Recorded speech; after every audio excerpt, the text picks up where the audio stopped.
We're ready to solve triangles by using the law of sines. That's our objective for this video.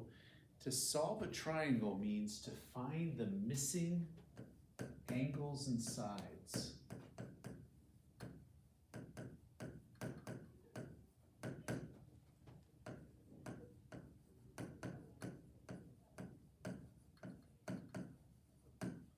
Find the missing angles and sides. So when you're given information, you just find what is missing.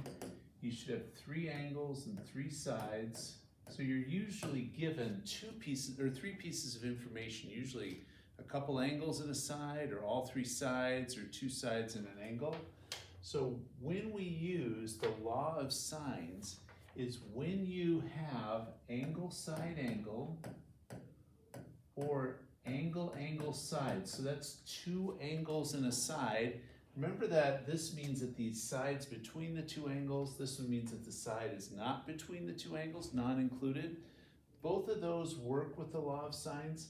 And remember, you can always find the 3rd angle quickly by subtracting from 180.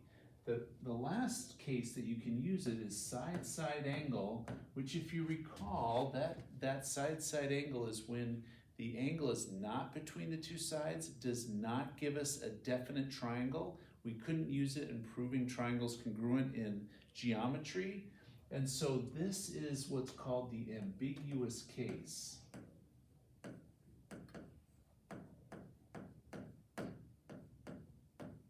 Now, just so we're aware, again, non-included angle, meaning it's not between the 2 sides. So what this is, when we do that, we'll do that in a different lesson because that could involve having 1 solution, 2 solutions. It could involve having no solutions to the problem. So we'll just focus on given 2 angles and a side, that situation. Just a reminder, when we set up our triangles, usually we have the angles listed in capital letters, and the little letters opposite them are the sides. So opposite angle A is little a, opposite angle B is little b, and opposite angle C is little c. That just helps us with the notation for this. So the law of sines is where we set up a ratio of the sine of an angle over its side. That ratio stays constant throughout the entire triangle. So if we do it with sine of B over B, it's also true. Now, we used only 2 ratios, but just to emphasize that it works with any one of the angles, we're going to say sine C over C. So you're going to pick out this ratio and this one, or these 2. You just pick out 2 of the ratios to use according to the information given. So what we want to do now is solve a triangle. So solving this triangle here, we're going to go ahead and use the law of sines. What I like to do is just draw a triangle first.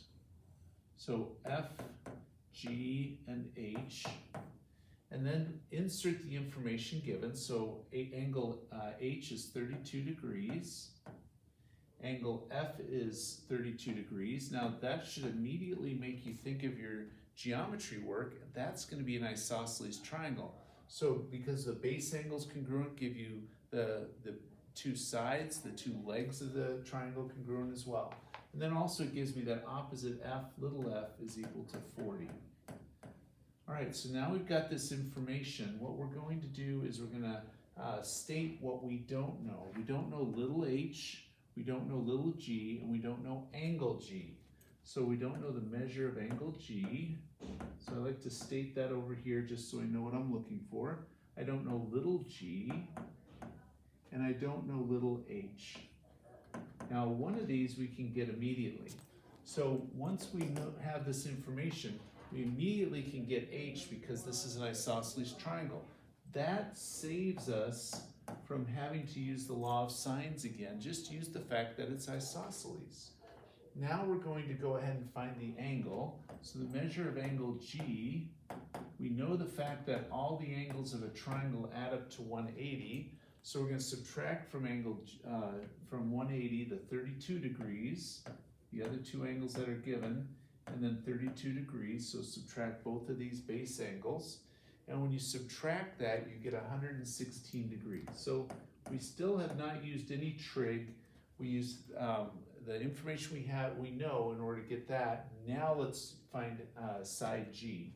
So to find side G, we're going to use that. Now here's a hint. When using the law of sines, if I'm finding an angle, we want to have the angles on top. The reciprocal of these ratios work also. So I can also use the fact that A over sine A equals B over sine B equals C over sine C. So I'm going to do the reciprocal because I'm going to try to find G. G over sine of the angle that we found here, 116 degrees, 116 is going to equal, let's use the one that we're given here. So we're going to put 40 side of F over sine of F, sine of 32 degrees. So what I'm using, and I'm going to write this over here, G over sine G equals F over sine F. I'm just using the fact that you can do the reciprocal when you're trying to find the sides. All right, now to get rid of this denominator, to get G by itself, I'm going to multiply by sine of 116 on both sides. Okay, so sine of 116 multiplied on both sides. I'm going to just write that on the next line here. So I'm going to have G equal to sine of 116 degrees times 40 over sine of 32 degrees. Now I can do that on my calculator. Multiply sine of 116 times 40, divide by sine of 32. And if you do that calculation, you should get about, if we round, 67.8. So we will have to oftentimes round because these involve trig functions. I'm going to round my answers to the nearest decimal place. So that's how you can use the law of sines to find what is missing and you can't do using the other facts. All right, now let's do the other case. Now, if you notice in this original one here, this one we were given two angles and the non-included side. This was angle, angle, side, angle, angle, side. Now on this one, this is going to be angle, side, angle. So if I just draw my triangle ABC, okay, and I put in the values, 48 degrees for A. I'm going to put in C is 73 degrees. And then notice little b, b is equal to 9 here. So I haven't found C and I haven't found little a, and I'm also looking for angle B. So over here I'm going to list, I'm looking for the measure of angle B. I'm also looking for little c and little a. Those are the values I'm going to seek. So the easiest one to find here is the angle. I don't have an isosceles triangle, so I can't use sides congruent. So let's just find the angle first. Measure of angle B is equal to 180 degrees, minus the two angles given to me, 48 degrees and 73 degrees. And if we subtract those, we get that equals 59 degrees. So this is 59 degrees. Now I need to start using the law of sines to get the next side, for instance. So let's go ahead and find A here. So A over sine of 48 degrees is equal to, and now I'm going to use the fact that I found B, and it might not be a bad idea to write that given that found value, 59 degrees, into the triangle so you can see that you have it there. So let's go ahead and set up that 9, side B, over sine of B, which is sine of 59, the one that I have. Now I can solve this equation. I'm going to write it on this one. I'm going to multiply by sine of 48 degrees on both sides. That's because this one will reduce with that one. So I'm left with A equal to 9 over sine of 59 degrees times sine of 48 degrees. I do that on my calculator and get the approximate answer. So when I do that, I get about, for this one, about 7.8. So So for A, I'll get 7.8 here. Now let's do the last one. So one thing to be cautious of, because some people will look at this and say, now I've got two sides, I'm going to use the Pythagorean theorem to find the third, which is a mistake. You cannot use the Pythagorean theorem because there is no right angle in this. Pythagorean theorem only works in a right triangle. We don't know of any right angle in this. All the angles in this case are acute angles. So let's go ahead and use the law of sines one more time. Use the one that we know here. So if I do side C, let's change color here just so we can see the contrast in the work. So we'll do this in purple now. So we're going to do side C over sine of 73 degrees is going to, so these two, I'm going to do the ones that I was given the 9 and I calculated this. I didn't have to round it. If you did these two, notice that's a rounded value. So try to avoid rounded values if you can in doing the calculation. These two were not rounded, so I'm going to put 9 over sine of 59 degrees.